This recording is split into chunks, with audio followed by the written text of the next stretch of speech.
முக்கியமான சத்தியம் பைபிள்ல. நீங்க பைபிள்ல ராஜாக்களுடைய புஸ்தகம், சாமுவேலுடைய புஸ்தகம், 1 நாளாகமம், 2 நாளாகமம், 6 புஸ்தகங்கள் இருக்கு. 1 சாமுவேல், 2 சாமுவேல், 1 ராஜாக்கள், 2 ராஜாக்கள், 1 நாளாகமம், 2 நாளாகமம். இந்த 6 புஸ்தகத்தை படித்தீங்கன்னா 2ஆ பிரிச்சிடலாம்.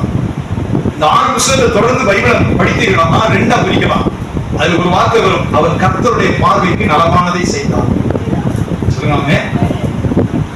இன்னொன்று வரும், அவன் கர்த்தருடைய பார்வைக்கு பொல்லாப்பானதை செய்தான். இது வந்துட்டே இருக்கு பைபிள்ல. இது 2ஆ பிரிச்சான். அவன் கர்த்தருடைய பார்வைக்கு செம்மையானதை செய்தான், அவன் கர்த்தருடைய பார்வைக்கு நலமானதை செய்தான், அவன் கர்த்தருடைய பார்வைக்கு பொல்லாப்பானதை செய்தான். மனுஷனுக்கு பின்னாடி வந்துட்டே இருக்கு. சொல்லுங்க. ஆசா தேவனுடைய பார்வைக்கு நலமானதை செய்தான். உசியா, யோசபாத், எசேக்கியா, யோதாம், தாவீது. சொல்லுங்க. சிலருடைய ராஜாக்களுடைய வாழ்க்கையில ஆரம்பம் நல்லா போயிட்டு இருக்கும், பாதிக்கு முன்னாடி மோசமா போயிடும். முக்கா கிணறு தாண்டன மாதிரி. முக்கா கிணறு தாண்டி முடியும் போது அவன் பொல்லாப்பானதை செய்தான், கர்த்தரிடத்துல அவன் தண்டனை பெற்றான்னு முடியும். சிலருடைய வாழ்க்கை பாருங்க, வசனம் சொல்லுகிறது, அவன் தேவனுடைய பார்வைக்கு நலமானதை செய்தான், கர்த்தருடைய பார்வைக்கு செம்மையானதை செய்தான், தேவன் அவனை விருத்தியாக்கினார். அந்த 6 புஸ்தகம் தயவு செய்து படிக்க.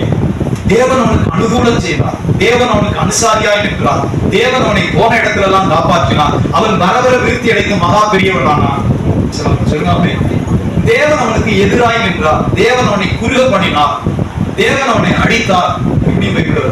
ஏன் இப்படி நடக்குது? தேவன் அவனுக்கு எதிராக இருந்தார்.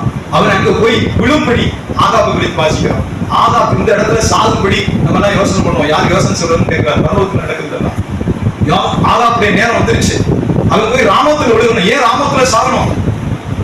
ராமோத்துல போய், ராமோத்துங்கிற இடத்துல போய் இந்த ஆகாப் ராஜா சாகணும். ஏன்னு சொன்னா, அவன் நீதிமானாகிய நாபோத் அவனையும் அவனுடைய குமாரனையும் கொன்று தனக்கு ஒரு கீரை கொண்டை உண்டாக்குறதுக்கு, திராட்சை தோட்டத்தை அடிச்சு கீரை தோட்டம் போடுறதுக்கு இந்த வேலையெல்லாம் பண்ணி அந்த நீதிமான கொண்டு சொல்லாம அவனை புதைச்சிட்டு அநீதி செய்த மனுஷன். இப்ப அவனுடைய ரத்தத்தை நாய்கள் நக்கணும். ஏன்னா நீதிமானாகிய நாபோத்தையும் அவனுடைய குமாரனை கொலை செய்தார். ராஜாவை தூசித்தான், தேவனை தூசித்தான்னு சொல்லி ஒரு நீதிமான் மேல படியை சுமத்தி நடுரோட்ல கல்லடிச்சு போட்டு அவனுடைய ரத்தத்தை நாய்கள் தக்கிய. இப்ப எலியாவை கொண்டு ஆண்டவர் சொல்லுகிறார், இந்த தீர்ப்பை நம்ம ஆகாபுக்கு எழுதணும். சொல்லுங்க. இப்ப இந்த ஆகாப் அரண்மனையில சாப்பிடாது, அரண்மனையில செத்தா அந்த தீர்க்கதரிசனம் நிறைவேறாது. நாபோத் நடு ரோட்ல கல்லடித்து கொல்லப்பட்டான். தேவனுக்கு பயந்த நீதிமான், அவனுடைய ரத்தத்தை நாய்கள் நக்குது, பூச்சனம் பாக்குது. இப்ப எலியாவுக்கு சொல்ற ஆண்டவர், இது மாதிரி இவனுக்கு தீர்ப்பொழுது சொல்லிவிடு, இதே மாதிரி இவனுக்கு தீர்ப்பொழுது அங்க இருந்து சொல்லிவிடு. வல்லமையுள்ள ராஜா ஆகாப் இது அரண்மனையில சாவான், இது எப்படி ராமத்துல சாக முடியும்? சொல்ல முடியாது. சொல்லுங்க. பைபிள் சொல்லுகிறது, பரலோகத்தில் ஒரு யோசனை கூட்டம் தான். இது ஒரு தேவ ரகசியம். பூமியில அநேக தண்டனைகள் நடக்கிறதுக்கு முன்னாடி பரலோகத்தில் ஒரு சங்கம் கூடும்.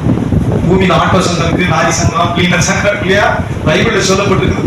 மறக்கக்கூடாது. நியாய சங்கம்னு ஒண்ணு இருக்கு. இந்த பூமியில நிறைவேற்றப்படுகிற தண்டனைகள், நிறைய துயரங்களுக்கு ஒரு தீர்ப்பம் எழுதப்படுது. ஆவிக்குரிய மனுஷர்களுக்கு புரியும், ஆவிக்குரிய மனுஷர்களுக்கு புரியும். ஆண்டவர்கள் சங்கம் இங்க வாங்க, எல்லாரும் வாங்க. இந்த ஆகாப் ராஜா போய் இந்த இடத்துல சாகணும். ஏன்னா தீர்க்கதரிசனம் சொல்லியிருக்கு, அவனுடைய ரத்தத்தை எங்க நக்கணும்? நாய்கள் அங்கே நக்கணும். அவன் அரண்மனைக்கு சாப்பிடாது. என்ன செய்வோம்? சொல்லுங்க. நான் போய் பொய்யின் ஆவியாக அவனுடைய வாயில இருக்கிறேன். அவனுடைய தீர்க்கதரிசிகளின் வாயில நான் ஒரு பொய்யின் ஆவியா இருந்து அவன் அந்த இடத்துக்கு யுத்தத்துக்கு போகப்படுறதுக்கு நான் வேலை செய்யறேன். கர்த்தர் சொல்றார், போ. பைபிள் இருக்குதானே? சொல்லுங்க. உண்மையான காரணம் என்ன? அவன் அரண்மனையில் சாப்பிடாது, அவன் நடு ரோட்ல அவன் யுத்தத்துல செத்து அவனுடைய ரத்தத்தை நாய்கள் நக்கணும். பைபிள் சொல்லுகிறது. நேரம் அதிகம் இல்லை.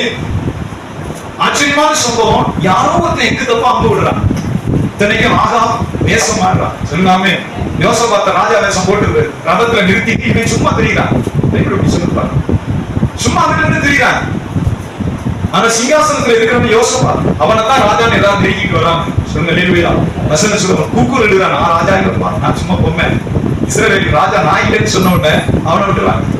பைபிள் சொல்றது, ஒருவன் எதேச்சையாவது ஒரு அம்பை விடுறானா, குறிப்பாத்து இல்லை, இருக்கட்டும். அதான் முக்கியம். சில நேரம் நம்ம காப்பாத்துறதுனா எப்படி வேணாலும் காப்பாத்திடுவாரு, கொண்டுறதுனா எப்படி வேணாலும் கொள்ளலாம். அது நமக்கு புரியும். சொல்லுங்க. காப்பாற்றுறதுக்கு 1000 காரணங்கள் இருக்கு. அதுபோலதான் மனுஷன் வேலையை முடிச்சு விடுறது. ஒருவன் நினையாமல், சொல்லுங்க, குறிவாக்கல. பைபிள் செய்து குறிவாக்க அடிக்கல, சும்மா எக்கு தப்பா விட அம்பு. அந்த அம்பு ராஜாவுடைய சந்து கவசத்தில் பட்டது. பைபிள் சொல்றது, பிராஸ்லைட் ராஜா இப்போ இந்த இது போட்டு பாருங்க, இது பேர் வந்து மார்க்கவசம். மார்க்கவசம்னா அம்பு இப்படில வரணும். அம்பு இப்படி வந்துச்சுன்னா மார்க்கவசம் தடுத்துரும். அம்பு குத்துச்சுன்னா அம்பு விழுகும். அந்த பிராஸ் பிளேட் இரும்பு பட்டை எப்படி இருக்கும், இருதயத்துக்குள்ள போகாது, உடம்புக்குள்ள அந்த அம்பு போகாது. ஆனா வசனம் சொல்லுகிறது இப்படி பாய்ந்த அம்பு. அது மார்க்கவசம் போட்டுக்கிறான், மார்க்கவசம் போட்டுதான் நிக்கிறான். ஆனா அம்பு இங்க பாய்ந்து இருதயத்துக்கு மேல இப்படி சைட்ல பாய்ந்து. அது குறிமாத்த அடிச்சானா குறி பார்க்கல. சொல்லுங்க ஆமே. இப்படி ஒரு தேவ ரகசியத்தை புரியும். உன்னை உயர்த்துறதுக்கும் அவருக்கு காரணம் தேவைங்க, உன்னை தாழ்த்துறதுக்கும் காரணம் அவருக்கு தேவை. அவரால் புரியும். ஏன்னா குறிமாத்த விட்டு அம்பு கிடையாது, குறிய பார்க்கல, சும்மா விடுறா. யாரு கொள்ளணுமோ அவனை கொள்ளுதல்.